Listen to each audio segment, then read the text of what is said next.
Good morning mga idol. Andito na naman kami mga idol sa ginagawa po nating garden. Siguro nasa 50 meters po yung binungkal nating lupa, tapos nilinisan naman natin yung mga damo-damo para mapagtamnan. Bago niyan idol, yan kung nakikita nyo to, yan sinabi niya batugan. Yan.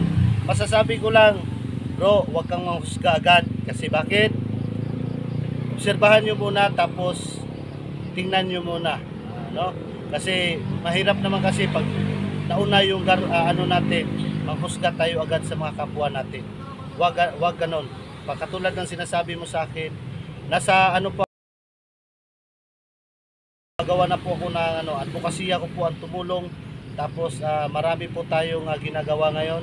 Nagbubukid tayo, nagagarden tayo, bukod niyan.